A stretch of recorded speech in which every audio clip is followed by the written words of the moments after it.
What a pass. Giddy underneath for JRE. The reverse and the rookie-to-rookie action. Outside the Dort. He'll get the flyby. 3 on the way, and he rattles it in. SGA defended closely by Westbrook. Tough. Step back. Gets up the shot. Banks it in for the lead. This is Dort. You're listening to the Uncontested. What is up, and welcome to the Uncontested podcast. We are coming to you live Sunday, March 27th. We're part of the Blue Wire Podcast Network, the official podcast of SI Thunder, and I'm your host for the evening, Jacob Niffen. Got my guy, Justin Peabody, with me tonight. Hello, everybody. Liking that USA soccer shirt. You like that? Hey, there 3 you points, go. baby. Qualified. Shout out Chelsea's knock very on own wood. Silva, Christian knock on wood. Pulisic. Knock on wood, Knock on Taylor. wood. That's a good point. It's not We've done yet. Hat trick. We got Taylor Peterson along for the ride. I have my first kind of funny dad story if you guys want to hear it, or I can hold off. Yes. Go for it. Yes. Okay. So these days, as I'm sure Justin can relate, we are doing much more laundry. AKA, we're doing laundry every single morning because we go through about 3 to 4 different onesies. And that's that just Brooks either Taylor. pees or that's just me. That's just the new dad that Brooks either pees or throws up on. So, anyways, we're doing our morning laundry this morning, or it ended up being afternoon, for like Brooks' stuff or whatever, and it gets done. So since it's a Sunday, it's when I usually do my laundry. So we're done. I do my laundry. Yeah, Matt Clarkson said Taylor's clearly new to following the U.S. men's national team, basically. So anyways, I'm doing my laundry or whatever, and I go outside and I'm like doing some chores in between, switching loads. And like I kind of smell something like, that's weird. Like that smells really strong. That reminds me of the baby detergent. So I go back inside and I, my first load's done, and I open up the cabinet and I look, and there's only one thing of the laundry detergent in there, and it was the newborn detergent. And Justin can also relate to this. The newborn detergent is like free of dyes, all that stuff, supposed to be like safe on their skin, but a very, very strong, distinct, flowery smell. So your boy is going to be going to work this week smelling like baby detergent, fresh newborn, smelling like a baby. So there you go. There you go. We've also got JD Silva along for the ride tonight, Fellas.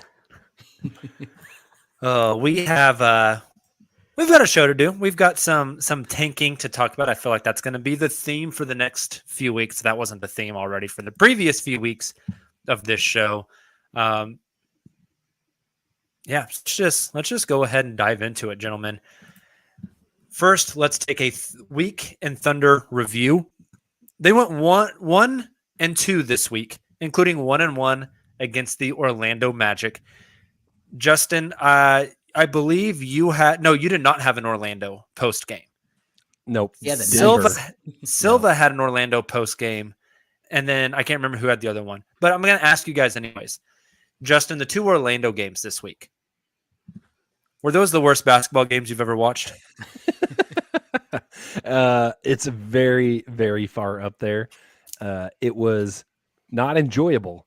If I wanted to introduce somebody to the sport of basketball and I showed them a Thunder Magic game, they'd probably like flip over immediately to something more thrilling, like equestrian F1 racing. Or hey, no, F1 racing F1 is actually kind of good. cool. I was trying to pick something that's boring. Sorry if you're Like a the big Oscars on equestrian right fan, but yeah, just not fun. Not fun to watch. Terrible basketball. It was ugly. It was a grind. It was like watching a mid-season meaningless G League game. Mm-hmm. It was very reminiscent of some of those games like the last month or so of last season, but they didn't do it quite as long as this season, it seems like. And then it also kind of reminds me of, we call it the Plague of Egypt season, where like Perry Jones and Kendrick Perkins were running point guard.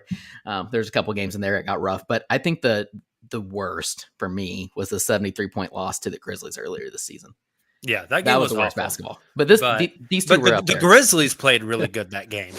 That's These true. Orlando games, basketball. both teams just god awful. Hideous. And hats off to the Orlando Magic in that second game. Mo Bamba was like a plus 27. Somehow Played Cole like Anthony 20 was a minutes. positive. People are going to catch strays on this episode. Just get ready. Here's the first one. Cole Anthony is the ultimate green light on a bad team, isn't a good player guy in the league. I feel very 100%. confident saying that. That dude That's what is that's not what the very good. Thunder need. Well, that's We need a guy like that to lose these damn we games. have him. His name's that Teo was Mallon. supposed to be Teo, but he's I know. hitting him right now. And Yeah, no kidding. Teo's too afraid of the green light. The light turns green, and Teo stays at the intersection for like 5 seconds, still checking both ways to make sure all traffic is stopped before he moves forward. Whereas Cole Anthony just never takes his foot off the gas pedal. He's going through reds. Yeah, Cole, dude. Not a fan of that guy. Not a fan of that guy. Anyway, so the Thunder go 1-2. They are 9-1 in their last 10. The only one being that win against the Magic. And before the Denver game, which that is the game that Justin had the post game on, dangerously close Denver game. I don't know what the Thunder do up Ridiculous. in Colorado against the Denver Nuggets, but they keep it close every time with the Nuggets. Nuggets come down to Oklahoma City. The Thunder win. They go up to Denver. They keep it real close. I was kind of on the edge of my seat last night. I was playing a game plus watching the Thunder Denver game with my fingers crossed that they'd miss some damn shots while also watching Paulo Banchero and AJ Griffin play. My attention was That was more enjoyable. AJ Griffin looked good last night. Well, we can talk about that whenever we get to the tank stuff. But an interesting update from Coach Mark Daignault before the Denver game. Silva, I believe we have those comments. If you could cue them up. Definitely. First one, Shea, out tonight. We're going to have a conversation with him here in the next couple of days to just discuss the rest of the year because the game-to-game thing is not sustainable, in terms of just in, out on a nightly basis. So we're obviously running out of games here to the end of the year. We'll sit down and talk with him. And when we have an update, we'll give it to you. Giddy, we told you we'd update you, around now. So he is progressing. He's making good progress with the hip. But we're running out of time in terms of a ramp up. So he will be done for the year because by the time we do a return to play with him and get him game ready, we're going to run out of games. And we're just not going to be able to do that at this point. So he won't play again, but is making good progress and doing a nice job. Last one is Robinson Earl. He's getting close. So we are expecting him to play at some point. He's done a really, really good job. It's obviously been a longer rehab for him. He's done a return to play and pretty close to the finish line on that. So we would expect to have him at some point here. All right. So update on 3 Thunder players. Taylor, I'm going to start with you first.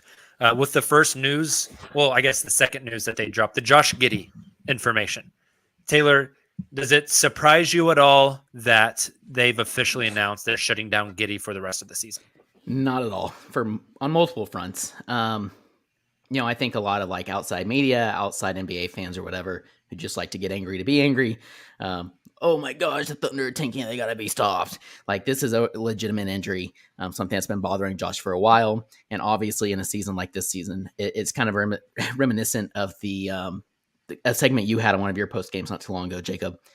And the position the Thunder find themselves in this season, even if they weren't quote unquote tanking, it just doesn't make sense to bring a player like that back and risk an injury that could, make them have to sit out long-term into next season. You want them 100% to start the next season. So that doesn't surprise me at all. Also, Nick brought up a good point in our Slack.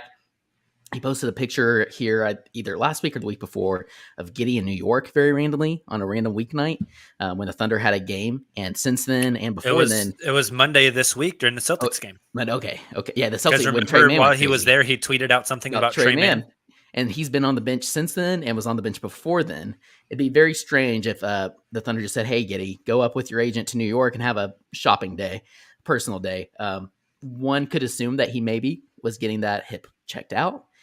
And then all of a sudden this news, comes here, 3-4 days later. So no, it doesn't surprise me. And it's good to hear that he's hopefully going to be 100%, assuming no setbacks. Yeah. Do you think that whenever they go to get one of those injuries checked out, it's like when you or I go to the doctor where they go to the waiting room, they have to sit around for a while, and then the doctor shows up? He's like just to sitting think there so. on like TikTok. Just like a giant 6'9" man chilling Yeah. in the waiting Can you room. step up on the scale so we can get your weight and your height, please? And All then right. I just imagine like some of the team doctors just awkwardly standing there the whole time.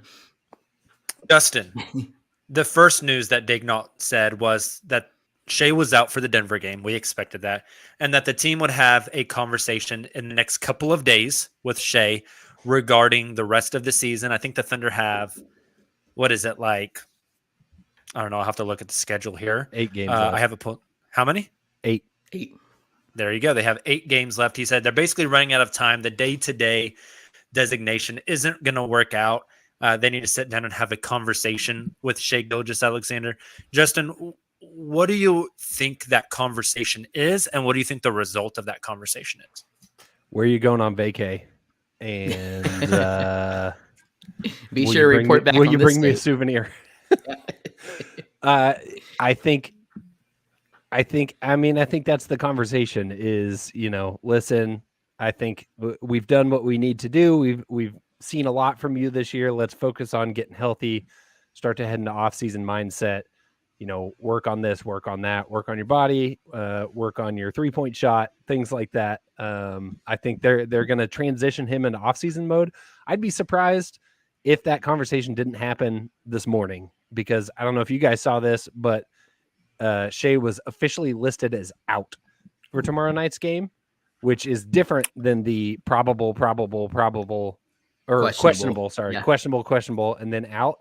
He's just already out for tomorrow. Interesting. I didn't see different. I didn't see that either. That's different. Yeah. And so I feel like that is a signal that, okay, maybe that conversation's been had. I bet we get another update from Daignault, and I bet it is a similar thing of like, yeah, there's just not enough games left to get him ready. So we're going to do the same thing that we did with Giddey. So I have a thought and then a question I want to flip back to you three. It would be very strange, especially the way that this Thunder team operates and with their star player in SGA, who apparently is on the same page with where the franchise is at, yada, yada, yada. For Daignault to just come out and say this in a presser that he knows is going to go public when he hasn't talked to Shea about this. So there had to be, even if it wasn't an official conversation, it'd be very strange if they hadn't already talked about Shea being, that would be kind of weird. If it got back to Shea, like, hey, we're going to have we kind of want to sit you the rest of the season. Right. We know you want to play, sorry, and this is how I'm going to announce it. That's not the way the Thunder operates. That's not the relationship they have with Shea. I would assume they had already had that conversation. So my question for you all, that I probably know the answer to, why would they come out with it this way? Is this kind of their way to not have to have an official announcement that Shea's out the rest of the season? That was my first impression, I think, was just to kind of, so they wouldn't be asked about it anymore. Like, hey, don't ask about Shea. Like do we know what caused the ankle? It's an ankle, right? Do we know what he caused rolled it at some point. I just can't remember what game. And Yeah, he I don't tweaked think it they want to be. Yeah. I just don't think they want any more questions, and they want everyone to know that, like, hey, we are tanking, and this has to happen. Yeah, it's a bit of setting the table, Yep. right? We're not going to surprise you with anything. We're going to lead on to it. We're going to let you know, hey, we're about to have a conversation. This thing's about to happen, and then they're going to. I wouldn't be surprised, Mike Muscala's honestly, ankle. if we get the update tomorrow pregame. Yep. That Shea's been shut down for the season, and Justin, I think what you just said about the injury report for tomorrow already today saying Shea is out. I think that's some really good reading between the lines and context clues there that we can assume that conversation's happened already. Do you think if other injuries happen to the team, such as the injury Baze currently has, do you think those could potentially just last the rest of the season? That's a good question. I talked a little bit about the Baze injury on last night's post-game pod after the Denver game. It'll be interesting to see how they play it with Baze. I will be shocked if Baze plays tomorrow. Well, he's already been listed as doubtful. Have you seen that, Justin? Yeah. So doubtful that same getting a knee MRI, I guess. Yeah, exactly. So it's just same thing there. It's like these things aren't fake, and I think that's an important distinction to make. Like, they are very real injuries. The Thunder are not just making stuff up. However, they're being very deliberate in how they manage the rehab and how they discuss it. And I think those two things can both be true. I think you can agree that they're managing it differently than if this team was in a different situation. With 8 games to go, the 7 or 6 seed, This is a different conversation entirely. 100%. Yeah. Yeah, absolutely. But So with- especially with like the Bayes knee, Justin, like what is the point in bringing him back in the last 8 games? Let's say it's a strain. There's nothing torn, everything is fine, but Yeah. it's just a little bit of discomfort. What's the point? You're not going to learn anything from him that you haven't already learned. Yep. It's only 8 games. Yep. You want to get a look, an extended look at some of these other guys anyways, because you're going to have to make some roster decisions this summer. Yep. Like, it is a real injury, but there is literally 0 point in bringing him back in the final 8 games. Mm-hmm. Agreed. It just wouldn't make any sense at all. Gun to my head right now, which would be very dark, but also probably get us good views on the YouTube. So, Yikes. gun to my head right now, does Bayes play another game this season? I'm saying no. I think I agree. I would I wouldn't agree. be shocked. They can be as Especially cautious with as they that. want. Yeah, especially with that third tidbit of news. Which thrown is in there yes, at the end. Silva, you're the third co-host tonight, so you get the third bit of news. Daignault said Jeremiah Robinson Earl is progressing well from that. I believe it was a toe fracture, a metatarsal fracture, which is, I feel so official saying the word metatarsal. It's a cool Metatarsal. word. Ooh. They said he will. They do expect him to play. Kind of same song, different verse, Silva. What is the point in bring? I mean, we all assume he's not going to play tomorrow in Portland. So then you are looking at the next game. I think that's a home game against Atlanta on Wednesday. That would be 7 games left.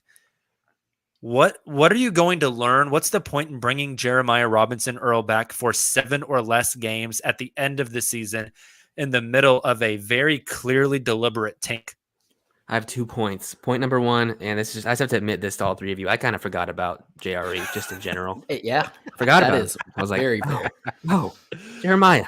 We have that guy. We have that guy. Point number 2, I think if our assumption is correct that Bayes doesn't play anymore, I think it would make more sense if JRE came in. I don't think his impact is going to, dramatically change the outcome of a game or anything like that. So maybe he can soak up the minutes Bayes would have been playing. But I don't think there's too much of a benefit in general for bringing JRE back. Like, I don't know. I don't think you're going to learn anything else that you haven't seen. He played a lot this season. Especially, I don't know what you see from JRE without having our best players there, because JRE is a complimentary guy. I don't know what you want to see out of him playing next to Teo and Poku. Like, I don't know what you would get from that. Let me ask you guys this, and this is absolutely pure speculation. I'm just spitballing, seeing what sticks to the wall. I know where you're I going. just told you guys they've got to make some roster decisions this Mhm. summer. You're bringing in some rookies. Is JRE a guy they need to take a look at to see if he's going to be on this roster next year? Or is it a little showcasing time for Mr. JRE? Trying to Wow, that's a good point. attach him to something at the Kind of draft. really in, yeah. I forget be- what kind of I- contract he is on. I didn't think about that until it's not very much because he was a late first, but that's a good point that I hadn't really thought of, Jacob. As soon as you kind of alluded to it or kind of started going down that path, I saw where you were going. Very fair point. I agree with Silva. I think the only other thing I was going to add is like you're not really going to learn anything more about him. To your question, Jacob, it's more so just like they were disappointed he ain't get as many reps as he did. They were very diligent, and he was very diligent in his rehab. They took it slow, and he is already 100%. So let's throw him back out there if there's no further risk for further injury, and just get him more reps. Yeah, his cap. But hits I 2 like million. your But I And like your his your contract thoughts. his contract is interesting. He made $2 million this year. He will make $2 million next season. The following season, he makes $1.9 million, and it is a non-guarantee. And then 24-25, he will make essentially $2 million, 1.98, and that one is a club option. So he's got a non-guaranteed and a Pretty team team-friendly. option back to back. That's kind of fascinating. So, we also talked about we assume they're going to shut SGA down. I believe Justin, it was you that said basically we've seen what we need to see. You've made your point. You've proven who you are. I just wanted to bring this stat up real quick. Since the All-Star break, when Shea came back, was that an ankle injury as well that he was out for? I can't remember. That feels right. Those 10 Yeah, right games before before the the All-Star break. Well, he came back I'm pretty right after the All-Star break. Since the All-Star break, Shea has played in 13 games. He has averaged 13.5 points on 54% from the field and 40% from three, 80% from the free throw line. He shot 8.5 free throws a game. He also chipped in 6 rebounds, 7.5 assists, and nearly 2 steals a game. It's impressive. Also, I think he proved his point. Do you guys remember who it was that tweeted this out about? Basically, they were comparing the games that SGA's actually played for OKC throughout his 3 strange seasons, ended early by either injury for 2 of them and COVID for 1 of them. I mean, he really hasn't. It might have been John Hamm. I don't know why. I can't find it, so maybe it wasn't him. But anyways, it was fascinating to kind of put to perspective. They're nearly really like hasn't even 500. played. Yeah, I was gonna say he hasn't even really played 2 full seasons. Worth yes, of I saw games. that. They're also like nearly 500 in games that he plays. Wow. Which, So anyways, I mean, that could lead us down a rabbit hole of our argument of can they really tank next season or not. We're not going to have that discussion tonight because I don't want to be here till midnight. But I think all of this leads into some interesting developments of this team, and I wanted to break some of these down. So we're going to do it in game format, gentlemen. We're going to play a game called Real or Fake, where I am going to read off a Thunder stat, a line, a quote, something that has been happening with the OKC Thunder, maybe very recently, maybe it's a longer amount of time. And I want you to tell me, is that thing real, meaning like sustainable, they're going to do it again next year? Or is that thing fake? Is it just a blip on the radar? Somebody's got to score the points. This is a tanking team. Nobody takes them seriously, so and so can have a big night. All right. So we'll go in order. I'll ask one of you guys. You give us an answer, real or fake, and then we'll spend a couple of moments on each one, kind of debating how we feel. Justin, you are first up. No. Real or fake? Poku in his last 10 games is a plus 2.2. That means in the 10 games on average, the team is 2.2 points better with him on the court. He's shooting 43% from the field. He's got a stat line of 12.6 points, 7 rebounds, and 3.5 assists. Justin, Poku's performance, is it real or is it fake? This is going to hurt you more than it hurts me. That's what she said. It's fake. It's fake. It's Justin. That was the hardest. I thought that was the hardest one. I'm so sorry. Oh, You know the GIF from X-Files, I want to believe. Yeah. Yes. Yep. I want to believe. I want to believe this is real. I want to believe. Tell us that how Poku- fake. How fake is it? Is it like McDonald's McChicken nugget fake? Or is it like someone's got a Louis bag and it's a knockoff, but I can't tell the difference, and most people couldn't tell the difference fake? Oh, that's good. See, I wasn't yeah, expecting it's this so hard. level of detail. It is like walking around the Paycom Center and playing who's wearing the DH Gate jersey level of fake, where I love that. I can tell. A lot of people can tell. A lot of people can't tell. And I think that's where we are. You know, is this a $15 knockoff jersey where the collar is a little wobbly, the stitching's not quite straight, some of the letters are a little awkwardly cut, much like his hair. I think that might be what we're looking at with Poku. I want it to be real so bad. But we've seen this movie before, right? Like down the stretch of last season, everybody was all in on the Poku train. And starting this season, not so much. I would not be surprised to see a very similar story play out next year. That said, the reasons why it may not turn out exactly the same, we probably get Poku in Summer League this year. True. I say that now. I thought that last year. Who knows? A lot can happen, but I bet we get Poku in Summer League. He seems more controlled. His, high play last year was very different than his high play as right now. He's way more in control, way more restrained. He still airballs every game, but he's not, quite as wild. So that shows progress. Do I think Poku is averaging 12.6 points, 7 boards, and 3.4 assists during any significant part of the stretch next season? Absolutely, I do not. And that is why I'm saying fake. What if he grows his hair out like shoulder length? Did you see like that a Photoshop picture? Oh, yeah, I Yes. did. It was so accurate. I will say I spent a good chunk of halftime last night trying to Photoshop like a fade and waves onto Poku. And I eventually gave up. That's and didn't post my it. But God. yeah, that's where my Speaking head of was real at or last fake, night. that one, Incredible. I thought that was the hardest one on this list because I kind of think there's a little bit of both. Like the fake is a 12.6 points per game, 7 rebounds, 3.4 assists.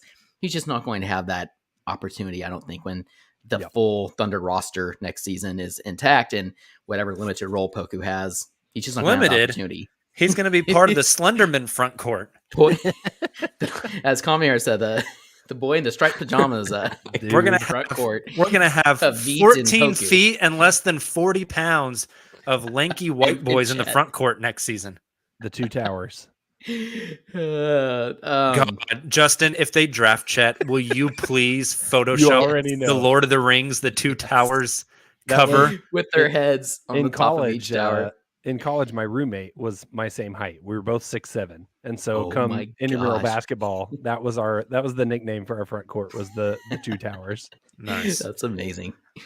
But I do think the plus 2.2 in his last 10, like we know the players, we talked about this already, that Poku's playing with. Like a lot of that is due to the positive impact that Poku's having. Justin talked a little bit about that on his post game last night. And the shooting 43%. Justin also talked about his efficiency and how that's been trending upwards. So I think some of that is real. I'm curious just to see again to what extent next season. I think he could be a plus player, just in Yeah. general. I don't think he's going to get the volume to get those stats. Yeah. I think maybe he can average like 9, 4, and 2 or 3 or something like that. I don't know if he's going to average over 10. But I think he could be like an impactful player when he's out there, like kind of like a glue guy off the bench, which isn't what we were hoping when we drafted a guy that looks like Poku. But yeah. All right, let's move on to the next one. Taylor, real or fake? In Teo Maladone's last 6 games, he's shooting 50% from the field and 38% from 3. Fake. I was listening to Mikey Berra on the podcast that he did about the game last night. And he mentioned it kind of the same conclusion that I had, but for a different reason. He was thinking it was more so, Teo's stats have been better because he's had more opportunity. He doesn't have the pressure. I think it's quite the opposite. But I come to the same conclusion in that I think there is a lot of pressure because Teo knows this is the only opportunity he's going to have with the amount of playing time. He has to play well or he's not going to stick in the league. I think he's playing with a lot of pressure. And yet I don't think you can evaluate a player based off either of those reasons, right? It's going to be, you want to evaluate Teo mid-season last year or mid-season this year. I don't think you want to evaluate him at either of those extremes. So I look at his stats, field goal percentage, really his field goal efficiency percentage, 45.4% from the floor. Last season, 42.5. This season on, well, that's not per game. That was total attempts.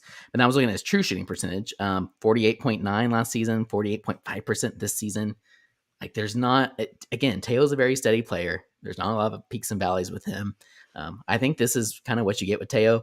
And I don't think his this latest stretch of 6 games is sustainable. So I'm going fake for all those reasons. I agree. Even a broke clock is right twice a day. Dang, man. Yep. I think the Thunder are going to have to make roster cuts this summer. On my hierarchy of who I think is going to get cut or who's not going to be on this team, Teo's number 2. Yeah. And that's just because Derek Favors is number 1. And that's just Like, that sounds really shitty. I don't mean it to be. Like, Derek No. Favors is the obvious one to get rid of. right. But I think Teo's right behind him, and I think Isaiah Roby is right behind him. I would not be surprised at all when those 3 guys are not on the roster next season.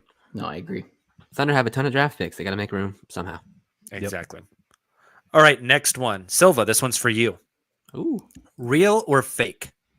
Trey Mann is shooting 36.5% from 3 on 7 attempts a game since the All-Star This break. is a fun one. I am leaning towards real, actually. I think Trey Mann, I've always believed in Trey Mann's shot. He hasn't gotten very many super open shots this year. But I think he is, in general, with the amount of step backs he takes and the type of threes he normally takes, I think he's, for his career, I think he's going to hover right around 35 to 36 while also taking a lot of them. So I think this is definitely sustainable for Trey. Now, if the team kind of transforms itself over the next couple of years and there's a ton of spacing on the floor alongside Trey, either off the bench or in the starting lineup, I think maybe it goes up even higher than that. Not by a lot, but maybe around 38, kind of like where Shea has been on average. But I believe it. I believe in Trey Mann in general as a scorer, and I think that percentage is real. Listen, my man's pumped his SoundCloud on national television on draft night. He has never been afraid to shoot his shot. And once he got his opportunity in the NBA, it's been no different. I think he's a hooper, as the youths say. He's a bucket getter, and I think It's that's just a absolutely bucket. real. I just put the getter on the end. Just a bucket getter. Like his takeout food. That was so good. The dads. You a bucket. I think that 7 attempts is sustainable too, even next season. I really do. Yeah, I want him to take that. His finishing is not very good. I think No. that's going to be like a major point of emphasis for him this offseason. But yeah, I'm really excited for lineups that have he and Shea and Josh in them next year, where there's so much attention on Josh and Shea getting to the basket and defenses collapsing, where Trey is going to get open looks instead of those very difficult 3-point attempts like Silva was Yes. mentioning. I think that's going to be really good. It's Awesome. exciting. Justin, next one. Real or fake?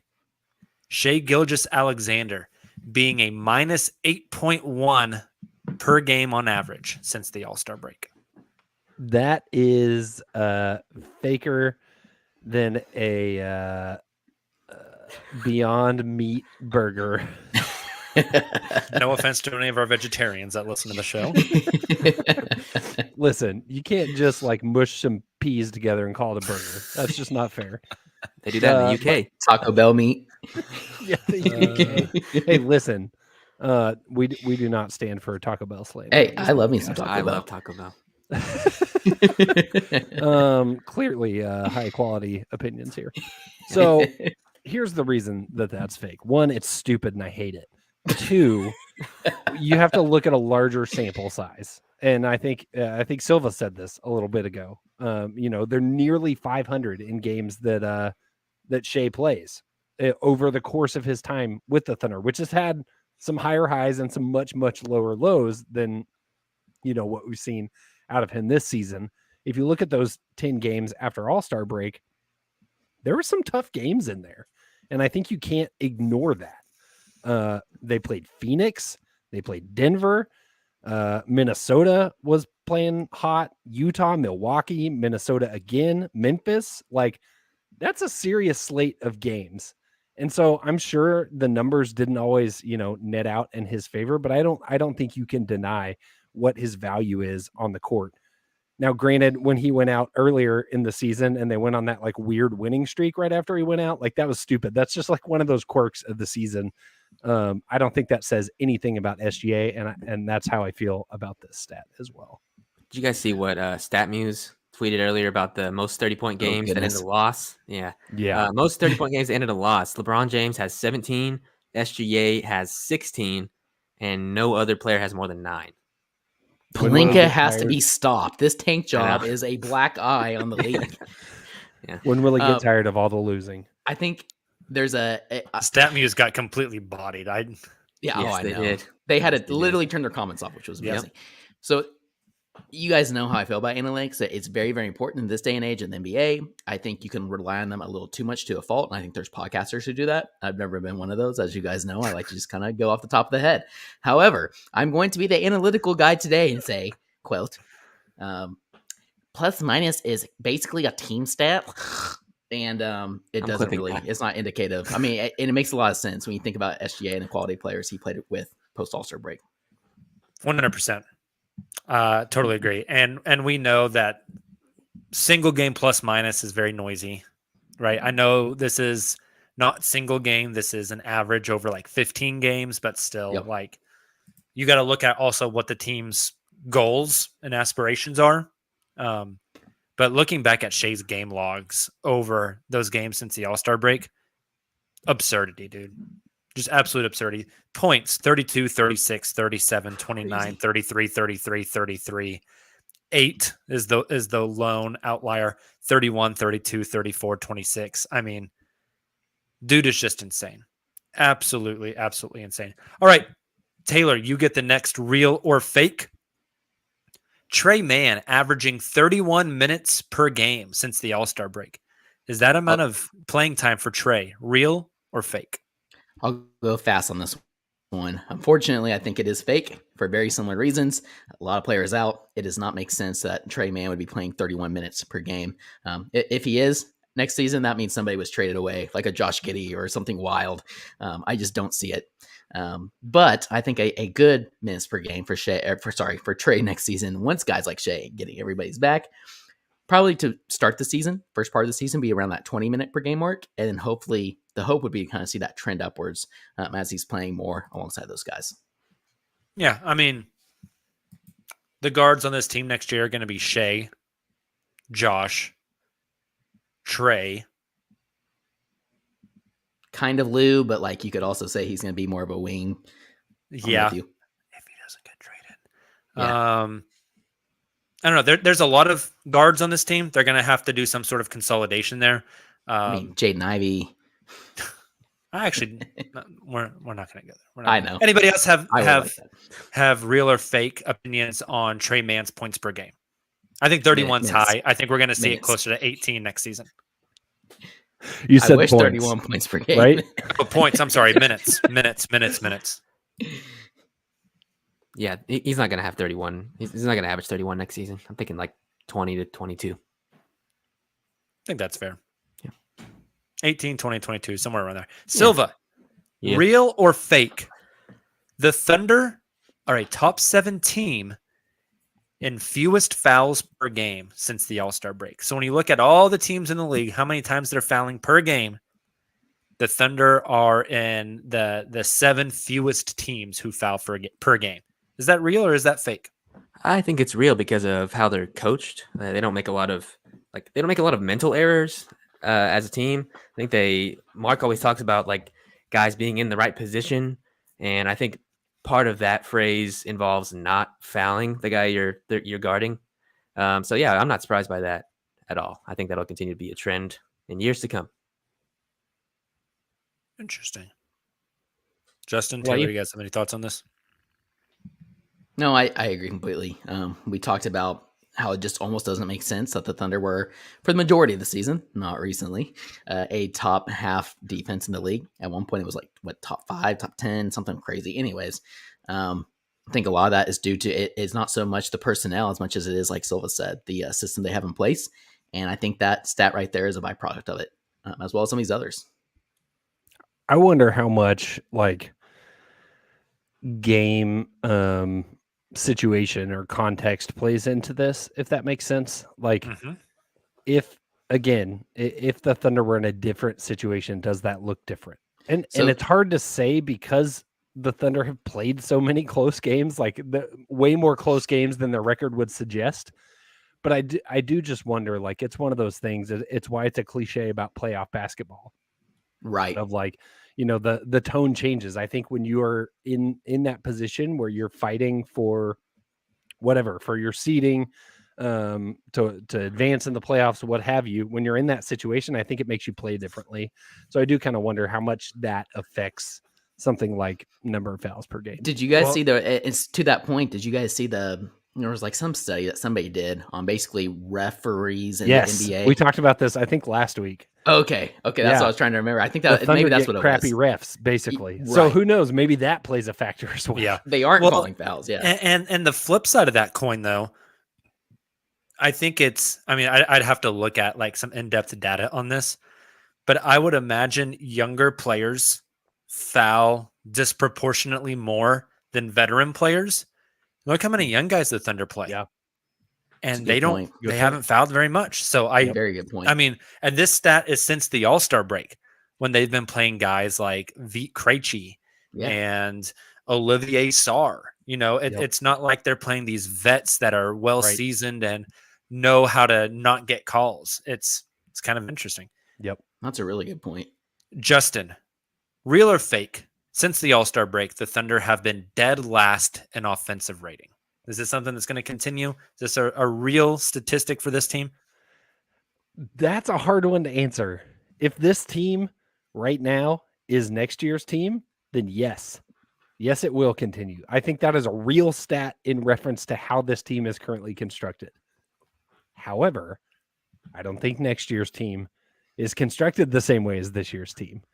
If you get better shooters on this team, I think that changes. If you get an actual center, I think that probably changes. I think there's lots of things about this team that facilitate them being the worst offensive team in the league. I think the injuries since All-Star break obviously play a factor. So you have to take all of those things into context. So if we're talking about, do I think the Thunder will be dead last in offensive rating next season? No, I do not. But I think that is more because of who they're going to bring in, be it the draft or otherwise. I think this team looks quite a bit different next season. And so I think that their offensive rating will reflect that. I love it. Summer's going to be fun for this team. Seeing how they put those pieces together to change that statistic, it's going to be a blast. Gentlemen, let's do a tank update. But before we do that, let's take a quick moment to hear from our sponsors from tonight's show, including ourselves. What's up, Thunder fans? This is Jacob from the Uncontested podcast, and I'm here to let you know that we have fully redesigned our merch store to get you the best Thunder swag available. Just visit cottonbureau.com and search the Uncontested podcast to find all of our new designs. That's cottonbureau.com and search the Uncontested podcast to find new drops like Josh Giddey's Wizard of Oz or an ode to the Trey Man step back. We've also got all the classics like Dortal Combat, Liu Tang Clan, and everyone's favorite MVP, Shai Gilgeous-Alexander. The best part? You can get any design and the style of apparel you want.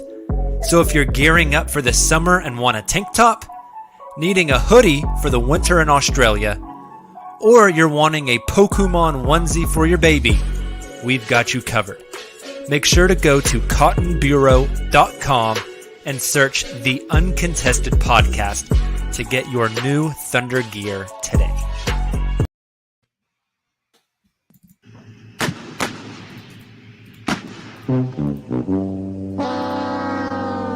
Loser! You're a loser! And that means that the number one pick in the NBA draft goes to...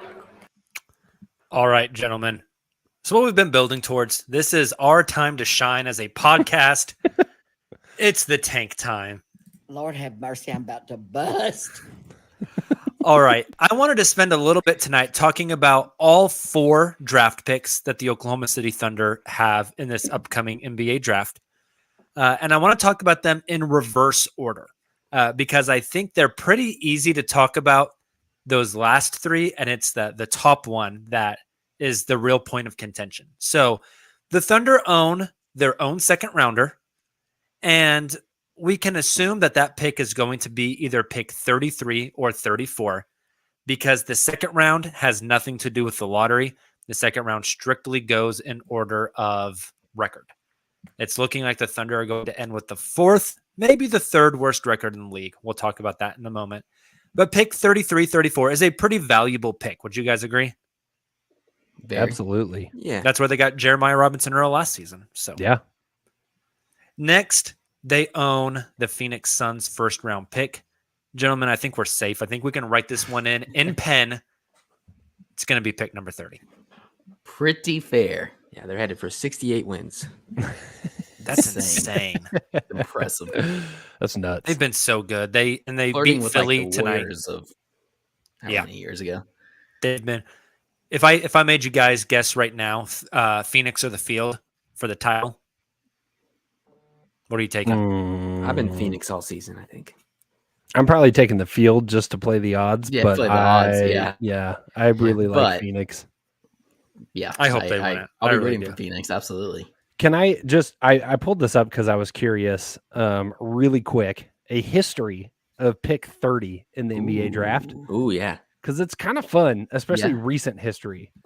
2019, Kevin Porter Jr., Amari Spellman in 2018, Josh Hart in 2017, Damian Jones 2016, Kevon Looney 2015, Kyle Anderson 2014.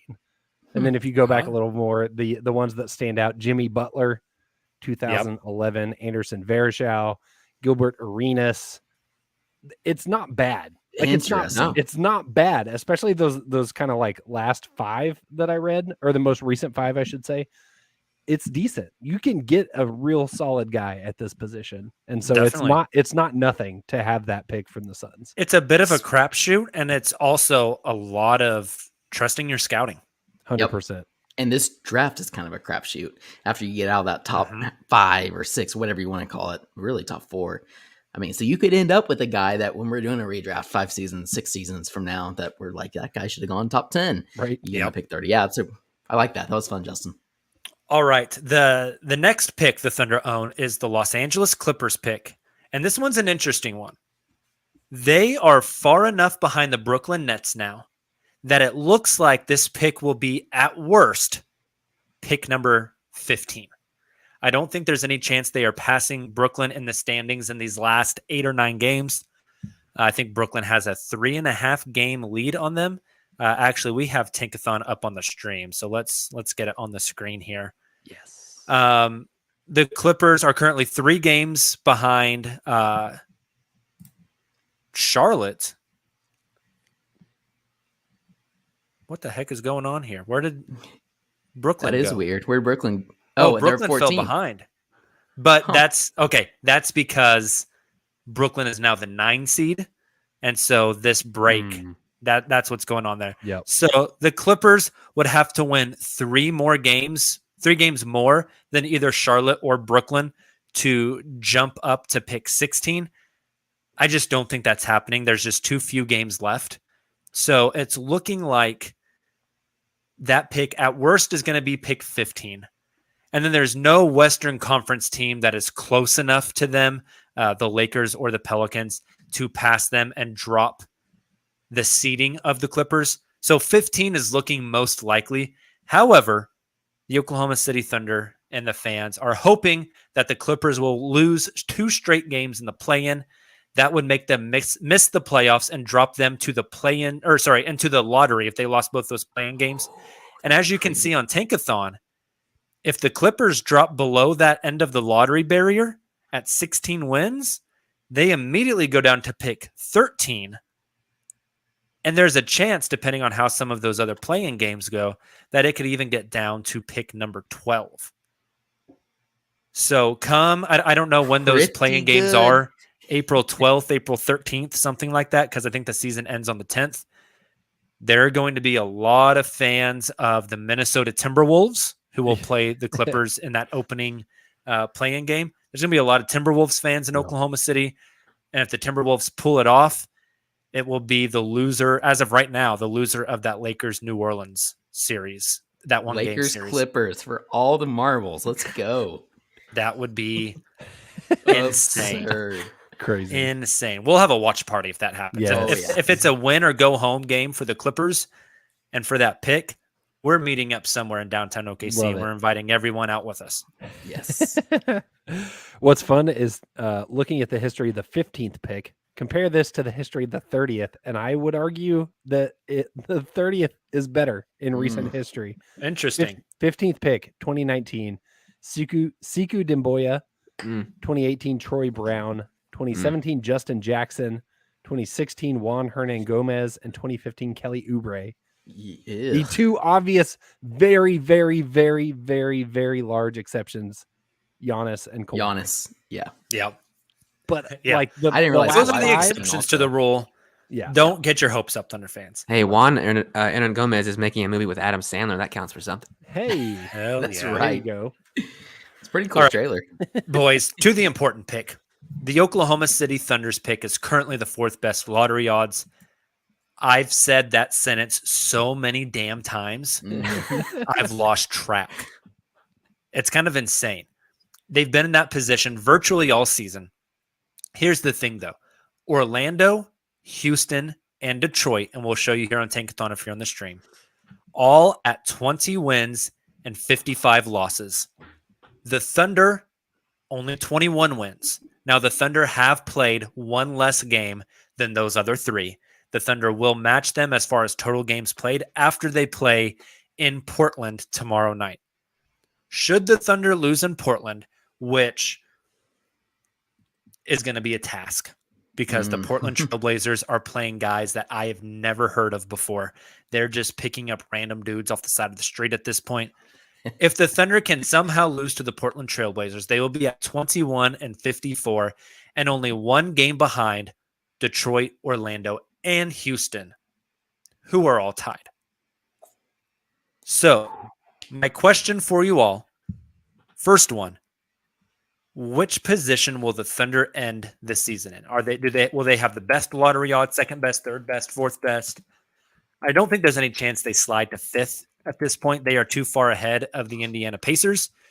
Where do you guys see them landing at? Sticking to my guns and saying 4. Yeah, I tend to agree, but I hate it. Yep. I think there's a chance they can slide up.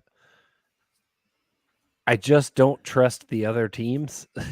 It's less about what I think OKC will do and more about Detroit, Orlando, and Houston. Well, Justin, and to that point, the Orlando Magic had the Sacramento Kings beat Saturday night. Back to my Cole Anthony slander. They're up 2 with 15 seconds left, and Cole Anthony gets ripped in the backcourt and gives up a layup to tie the game, and then Orlando loses in overtime. Today, the Detroit Pistons give up a 7-0 run in the final 3 minutes of the game to the New York Knicks, have it down to a 2-point game with 7 seconds left in the ball. Cade Cunningham gets ripped on the go-ahead jumper to tie the game to push it to overtime. Right there at the precipice, but both teams end up pulling off the tank job and losing. Exactly. I will say that my nightmare scenario is like basically what you see on Tankathon now. Yes. Where it's like Detroit, Orlando, and Houston are all, within very much striking distance of the Thunder, but they're all tied, and the Thunder are the one left out in the cold in 4th. That would just make me so mad. For that, 538 has updated their NBA projections. And when you sort it by record, yes, they have the Rockets, Magic, and Pistons all tied at 22 and 60 at the end of the season. The Thunder at 23 and 59. I would die. Ugh. I would be so angry. I would be so angry. Silva, I don't think we got your prediction. Damn it. They're getting the 3rd. Yes. There you go. Silva. Someone There has you to go. say I it. like Damn it. it. Someone. I am like super it. worried. I wish they did not play Portland twice. I know. Portland, I think, is just as bad as any of these teams ahead of OKC in their reverse agree. standings. Yep. And I was think thinking your the best same hope. thing, Silva. Your best hope is to split the Portland series. Agreed. Yep. And then lose out. Lose to Detroit. and then lose out. Yeah. Yeah. So, my next question for you guys: if they were to jump one of these teams and get into the top 3 odds, which team do you think it is that they jump? Now, I'll give you those teams' schedules real quick because we can burn through them really fast because there's so few games left. The Pistons, they have the Nets, the Sixers twice, the Thunder, the Mavericks, the Bucks, and the Pacers left. Dang. Okay. I think the Pacers game is winnable for them. Yeah.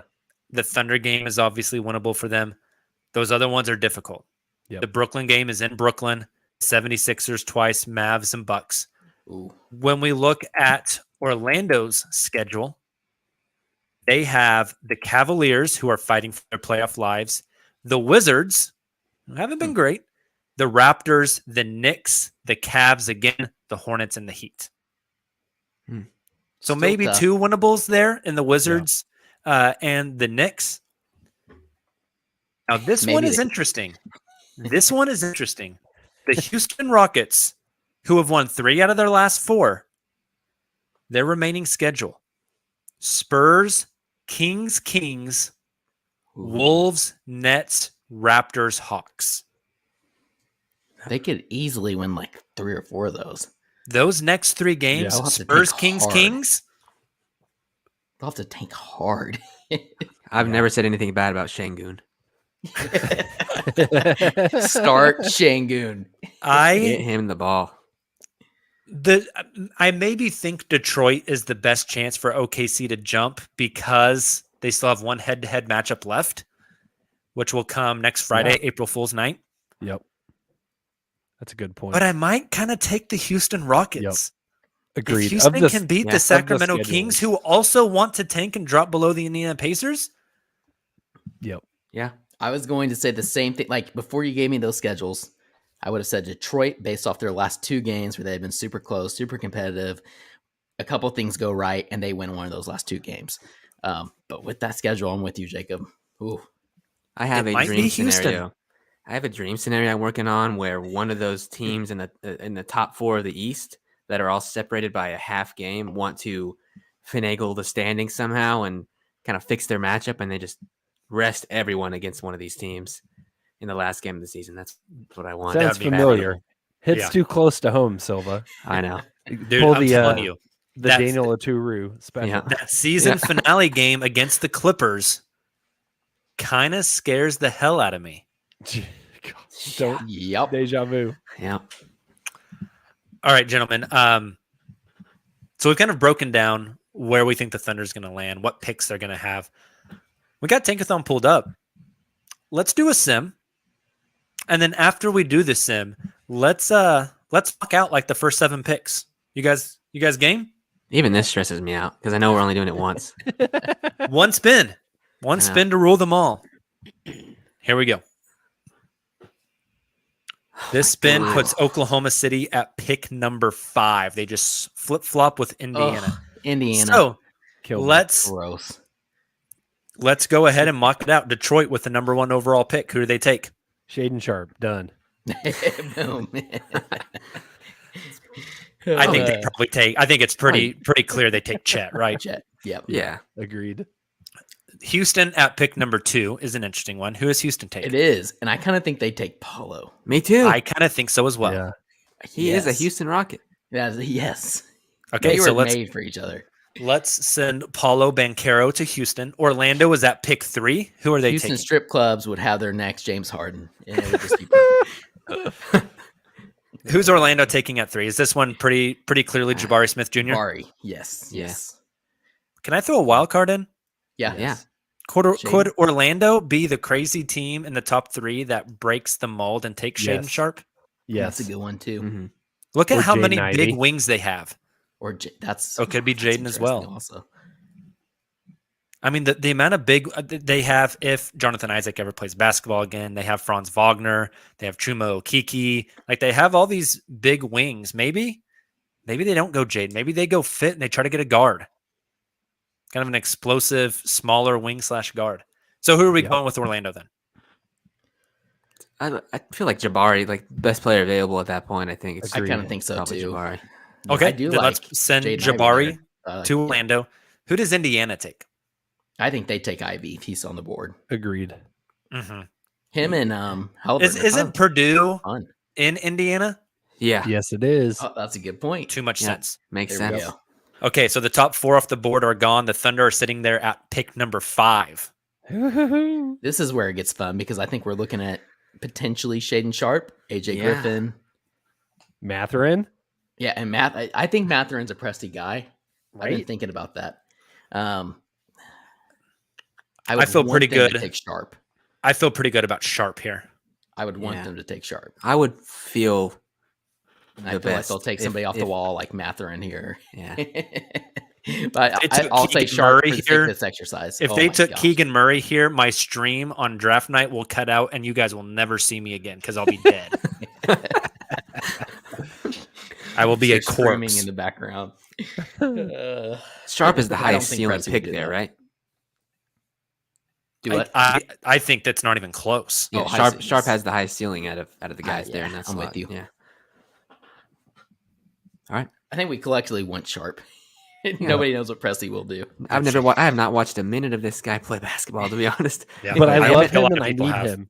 Yep, I love him. I need him. But he's also my Anyway. favorite basketball player. Already to ever ordered his basketball. jersey.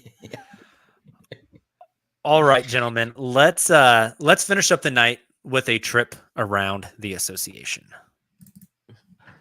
I don't even know where you're sitting at.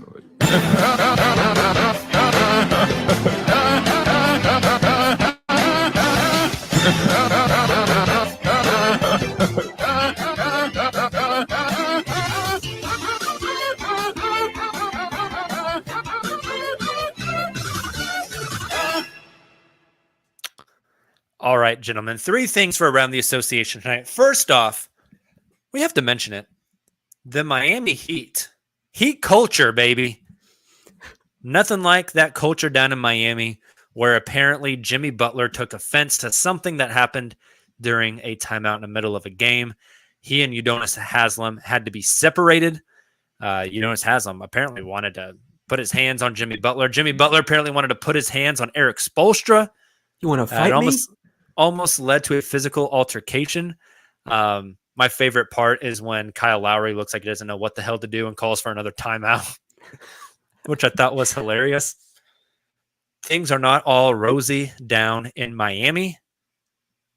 This skerfuffle, whatever you want to call it, led me to thinking a little bit. And I want to ask you guys, besides Jimmy Butler, which NBA players are the most likely to try to pick a fight with their head coach in the middle of a game? And maybe more importantly, which head coaches are most likely to want that smoke and fight back? I feel bad. I feel a little bit bad about saying this for a player. Is Kevin Porter Jr.? Is that the That's obvious? number 1 on my list. Okay. Yep. All right. Taylor, you're Same also thought. muted, buddy. You can throw in Christian Wood if you There we want. go. I had Thank the you. same thought with KPJ. I was just talking Yeah. to myself. That's a good one. I didn't think about that one. I was torn between DeMarcus Cousins Mhm. and He's at the top of my Draymond list. Green if he weren't with Yeah. Steve Kerr. We've seen him get physical with Steve Yeah. Kerr before. Remember when he started a fight in the locker room in OKC that one Yeah. time? Yes. Yes. I'm gonna go with Pat Bev. Oh, It that's just a great feels one like- too. Yeah. great Gremlins always ones, want to too. fight. All right, I've got a super easy one for Coach. If you guys All have, right. Yes. oh, Do it. Jason Kidd, 110%. Oh, Dang it. yeah, that's really That's good. what I was gonna say. That's really good. That is a good one. Could you imagine somebody wanting to fight Greg Popovich? A, that would be ridiculous. That would be B, ridiculous. Greg Popovich would Would probably beat their ass. Exactly. Yeah. If Yeah. Derek Fisher was still coaching in the league, he'd be a Yeah, good that'd candidate. be a good candidate. Is Alvin He's Gentry already- still coaching the Kings? I feel like he's Yeah, a he candidate is. for that. He's Ooh. got to be beyond his Quinn limit. Snyder feels like one That's a too. good one. Yeah. Yeah. Quinn Snyder because he's crazy. Alvin Yeah. Gentry just because the Kings eventually wear you down enough to where you just have to fight. Hey, he said if you guys are looking for me, I'll be at home drinking after a game this season. I love it. God damn. The Sacramento Kings breaking down the best of people. Yep. Tiz, All right. because he's probably part of the mafia. Yeah. Next up, the top 4 seeds in the East are up for grabs down the stretch. Seeds 1 and 2 are tied. Seeds 3 and 4 are half a game behind seed 1. I got that stat earlier today. I don't know if it's changed since games today. But of those 4 teams, which I do not have them pulled up, so let me do that real quick. That might be important. That would be the Boston Celtics, the Miami Heat, the Milwaukee Bucks, and the Philadelphia 76ers. Of those 4 teams, which of those 4 is most likely to get upset as a 1 seed There's a chance they'll be playing Brooklyn in the 1-8 matchup, who has recently changed the I don't know what's the word I'm looking for, the protocols Yeah. on their COVID-19 vaccine. So it looks like Kyrie will be able to play. Which of those four teams competing for the East #1 seed is most likely to face an upset? This one's pretty easy for me. Let's hear it. I think it's almost obvious it's 76ers. Any team with James Harden this season, Okay. last season, That was my first thought too. I'm trying to see, they are 6-4 of their last games. 4-6. I mean, the Heat now are 4-6. I just full body of work. He have had a solid season. There's been way too much turmoil within the 76ers. They still haven't really gelled all that much since Harden's been back. Harden's still battling some injuries. Embiid's always, prone to injuries. I think it's the 76ers. I'm going to say the Heat because of said turmoil. Like you don't get hit with an Andre Drummond peace sign and come back to see another day. Like That's a fair point. That's degrading. Funny. And I think that they've had a great season and they've spent a long time at the top of the standings, but it feels like the cracks are coming in. And unlike Encanto, I'm not sure a hug can turn this thing around. I'm thinking Philadelphia as well. I think James Harden was 2 for 11 tonight against Phoenix. I'm not really a believer in James Harden when it comes to the playoffs, at least. Maybe he's hurt, but I don't know if I can make any excuses for him after the way he forced his way out of Brooklyn.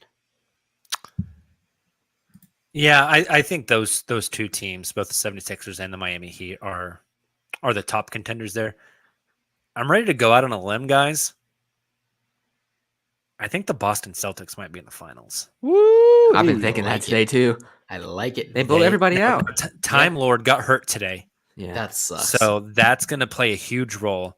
They're legit, and they're peaking at just the right time. Oop, dude, so good. They're awesome. They're so good. Yeah. All right, last one for you guys for Around the Association. The bottom of the West play-in is super competitive between teams at 9, 10, and 11. Actually, this flipped tonight as the New Orleans Pelicans beat the Los Angeles Lakers.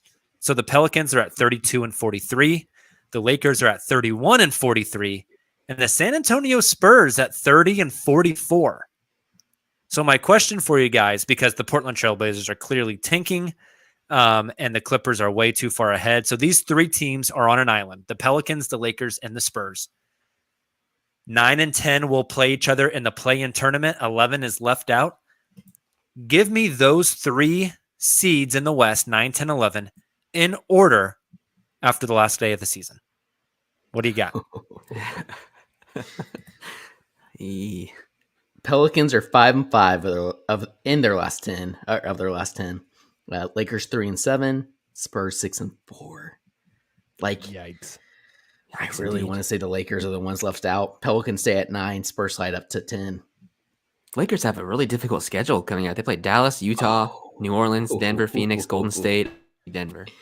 Oh my gosh. Like, I keep saying this. I've said it all season. Like, eventually the Lakers just have enough talent.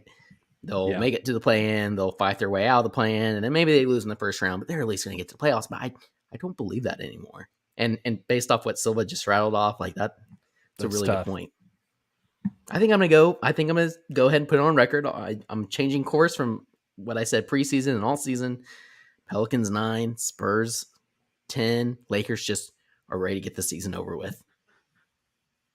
Yeah. I think I'm going to stick with what it is now. I'm going to say Pelicans 9, Lakers 10, Spurs 11. Because of what you just said, Taylor, I think the Lakers will have enough in them to win one of those games they shouldn't win. They're probably going to lose more than one that they should win. Yeah. And I think you're going to see like that Lakers Warriors game a few weeks back where it was just like, what was that? LeBron put in 60, 50 something. Yep. Yeah. Like you're going to get hard some to of bet that against LeBron. You're going to get some of that down the stretch. Probably get a really good like Russell Westbrook game out of there too. I think they sneak in. What happens from there, I'm not responsible for, but I think they sneak in. I will be hoping they sneak in. I think if I had to choose, probably going. We're talking. I'm looking at the standings again right now. 9, 10, 11. Yep. I'd probably go Lakers, Spurs, Pelicans. Ooh. I think the Lakers are somehow going to do it also. And Pelicans fall out. Yep. I think so. I like that. Even though they came back down 20. The Lakers were leading by 20 at half, and they somehow came Crazy. back and beat the Lakers. But Is hard to the bet against only LeBron. matchup between these three that last Lakers Pelicans game? Let me Because I know the see. Lakers don't play the Spurs. I think that's So it that then. one I think will be infinitely important into this Yep. lineup. You know what? I'm going to say it stays like it is now. Pelicans, Lakers, Spurs. Yep. That means the Lakers will have to go into New Orleans to win a play-in game, to probably return back to LA to play another play-in game against the Clippers. What a season Battle for at the the Los Crypto Angeles Lakers. Center. Crazy. Oh my gosh. And the Timberwolves. I sometimes I forget how the play-in works. Timberwolves will play the Clippers first. And the Right? winner of that game gets the in. 7th seed. Okay. Yep. Cool. Timberwolves been good, man. All right. Yeah, they have. Yeah. Gentlemen, anything else tonight before we log off of here? What's the week ahead look like again? Trying to remember. Portland, Atlanta, Detroit. Detroit on Friday. Oh, okay. Detroit Got on it. April Fool's Day. I don't know how I feel about that. Some weird Love it. energy. Weird energy there. Good point. Gonna be a good one. Battle of the Tanks on April Fools. Yeah. All right. Well, Silva. There we go. Hey, thank you guys so much for joining the show tonight. We really appreciate you. If you're on the live stream, thanks so much. We enjoy seeing all the comments over there. And if you are listening to this on your podcast platform of choice, please make sure to subscribe, drop that 5-star rating. It would mean a ton to us. Check out cottonbureau.com to get your Thunder-themed Uncontested shirt. And join us again tomorrow night right here on YouTube, late stream, as I will be with you breaking down the Thunder versus Portland game. That one doesn't tip off till 9 p.m. Central Time, so we'll have a late night together. It'll be a fun one. Come hang. The vibes will be immaculate. We'll talk to you guys again soon. Enjoy the beginning of your week. Until then, and as always, Thunder up.